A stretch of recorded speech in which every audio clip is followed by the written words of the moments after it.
which required political solutions, and that similar threats in Sierra Leone following the outcome of presidential election in the tiny West African country, has informed the 42nd meeting in Abuja. Sequel to this development, the ECOWAS Authority of Heads of State and Government at its 64th Ordinary Summit held in Abuja directed the ECOWAS Commission to facilitate the deployment of an ECOWAS security mission to Sierra Leone to help stabilize the country.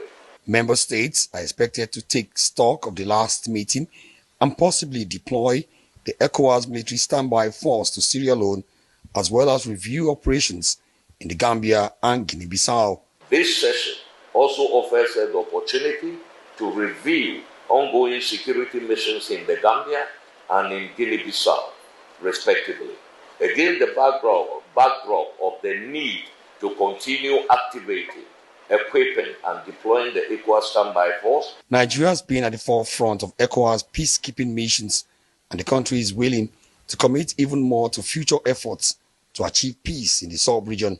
But officials say the funds for Sierra Leone and elsewhere in Gambia and Guinea-Bissau that is also on the agenda must come from every member state to show commitment.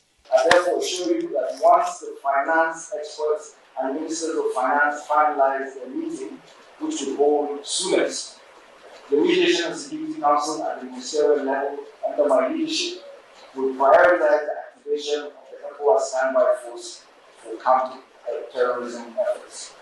Nigeria says it recognizes the fragile nature of democracy in the region, and the recent pullout of Niger, Mali and Burkina Faso from the ECOWAS bloc has heightened concerns about threats of terrorism, unconstitutional change of government, cyber and transnational organized crimes that have continued to undermine security in the Sahel region, even with the threat of proxy wars. Recent challenges like the military coup d'etat in some countries in the region have had unintended consequences and have threatened our collective democratic values. This trend must be discouraged as it negates our core responsibilities as military professionals. Let me therefore use this opportunity to emphasize that as democratic countries, we, the military, must uphold democratic values in line with our various constitutions. Accordingly, joint efforts towards countering terrorism, managing cross-border crimes, hybrid threats, as well as enhancing regional security are vital to safeguarding our nations and promoting sustainable development. On this occasion, the Nigerian Parliament pledges total support and confidence in the ability of ECOWAS defense chiefs to secure the territorial integrity of the sub-region. We in the Nigerian Parliament, the National Assembly of Nigeria, have remained committed to supporting the federal arm of government of Nigeria to ensure that necessary and needed resources as will be required by ECOWAS as far as Nigeria is concerned are provided and approved. The ECOWAS security meeting, hosted by Nigeria's Chief of Defense Staff, holds till Friday, when far-reaching decisions will be taken, especially on Sierra Leone, the Gambia, Guinea-Bissau, as well as conciliatory steps to take on Niger Republic, Mali and Burkina Faso to bring them back to the fold.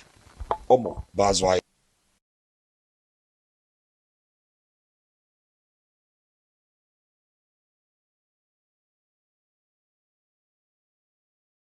When was the last time you sent or spent money overseas? Let me guess, was it A, slow, B, complicated, or C, expensive? I'm here to tell you there's a better way. It's called WISE. WISE was made for people who live in one place and have friends and loved ones overseas. It helps you send money fast, secure and transparently with no hidden fees. And a WISE card is perfect for those times you travel, making it easy to spend like a local, so you can take more time with your family and friends and less watching your bank balance. Download WISE today and see how much you could save.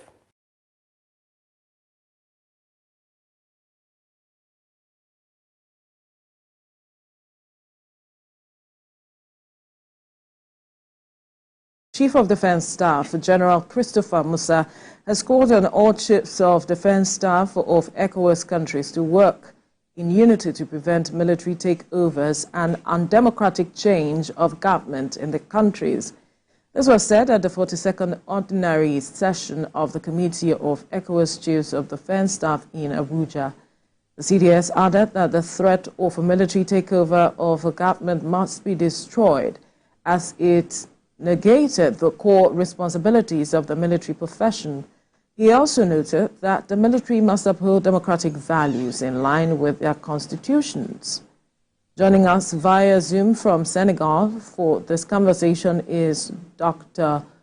Oluwole, who is the Regional Coordinator, Institute for Security Studies, Dakar, Senegal. Good morning.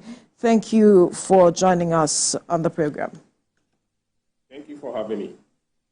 Now, why this statement is coming is as a result of the pullout of the three countries from ECOWAS, talking about Mali, Niger, as well as the other third country. I can't remember what the name is now, but talk to us how ECOWAS have been able to manage these countries' concerns and grievances with the body, and that they decided that they were not going to come back, because one of the reasons they gave is that they talked about the inhuman sanctions that ECOWAS meted on them, and that is why they are not returning back to the body. Well, I think we've argued repeatedly that a diplomatic solution is the way to go.